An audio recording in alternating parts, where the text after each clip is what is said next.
So how do you keep the two sides up to date on what you're doing? So how do you do a lot of stuff maybe even outside of practice, or you do things, and how do you communicate that back to Zach?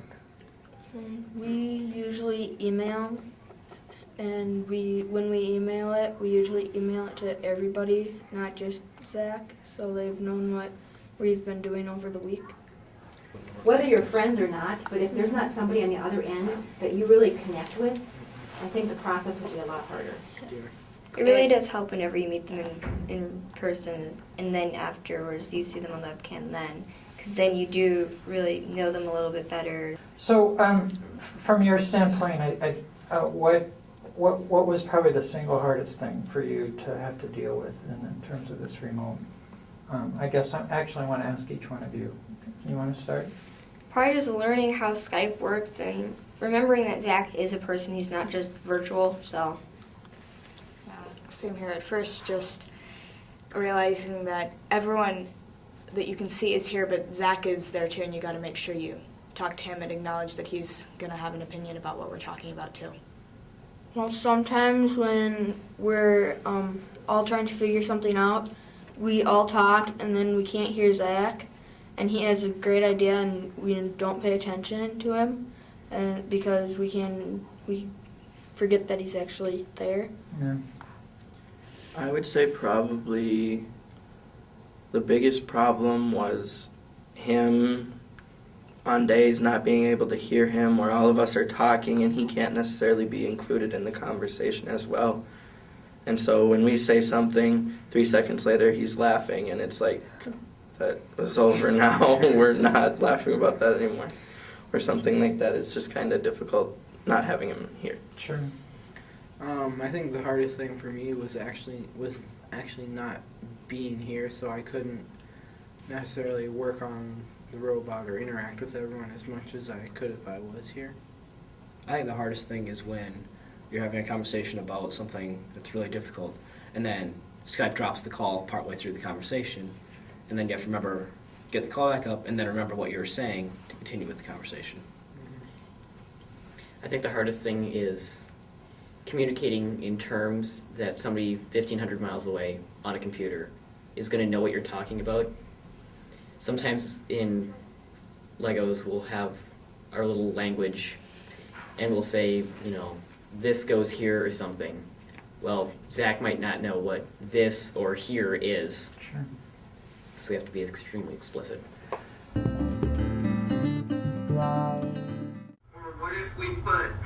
what if we somehow angle the axles upward at a small angle so that the ice core sample would slide back towards the robot, and we wouldn't have to have not axles, but pegs or gears on the ends of the axles.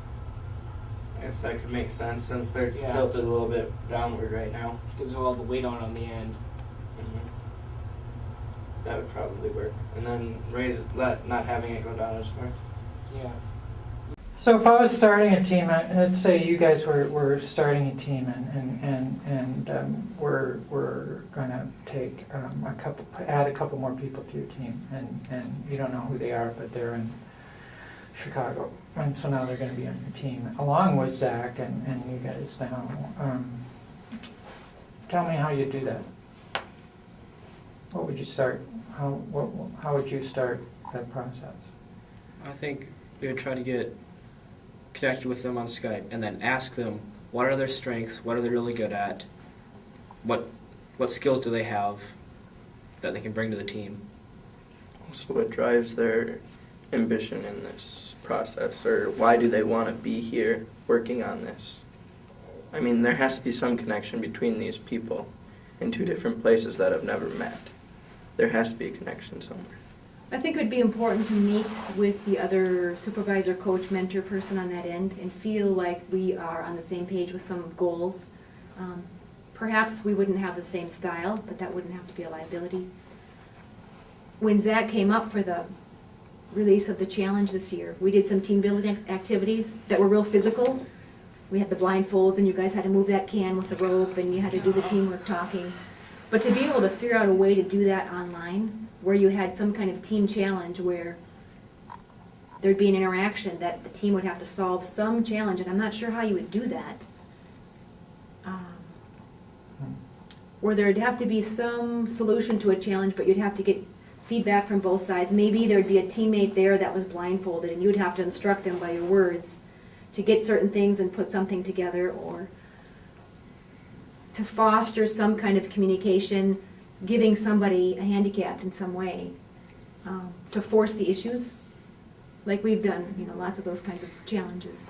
But I think if there were a way you could come up with some challenges where each side needed to contribute to some solution, to foster those relationships and communication, because them getting to know Zach, that communication has been important. So each side would need to have some kids connecting on some level.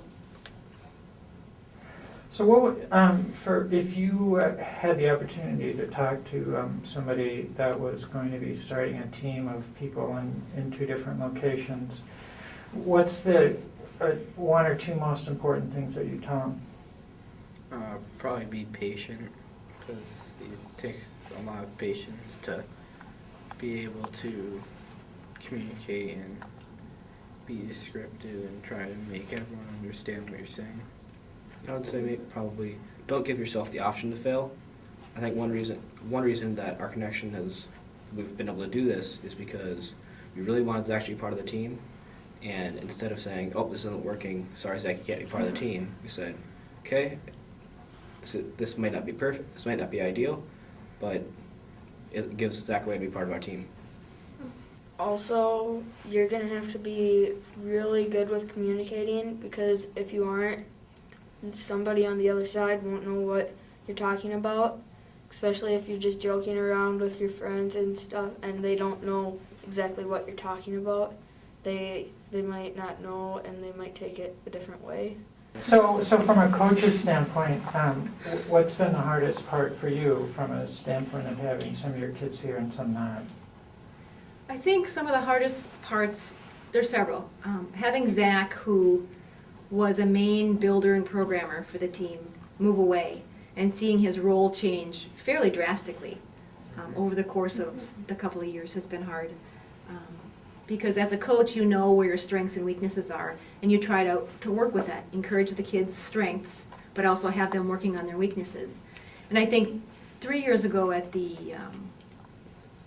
one of the tournaments, the judges asked about our weaknesses, and Zach said, "I'm not very good at speaking, I'm not very good at research, I'm not very good at presentation." And I would say he has greatly improved in those areas. Not because he wanted to, but because the team needed him to. And I didn't know how you would make that transition. Honestly, I thought, well, we're going to lose him because that's not his strength, and he's not very interested in that. So being flexible, I think, was a good thing. And I know you've become extremely patient. Even though you have 3 younger siblings and they test your patience, with your teammates, you've done a really good job with that. The other hard thing, I think, is encouraging you all to include Zach, and encouraging Zach to step in and say, "Hey, I'm here too." In the times when we have full team practice. With 70 of you, that's a lot of kids, a lot of ideas, a lot of noise. The face-to-face relationship is important because it helps establish that person on the other end as a real person. And if you've never met them, sometimes it's easy to just blow them off, to be rude to them or whatever, because it just doesn't matter.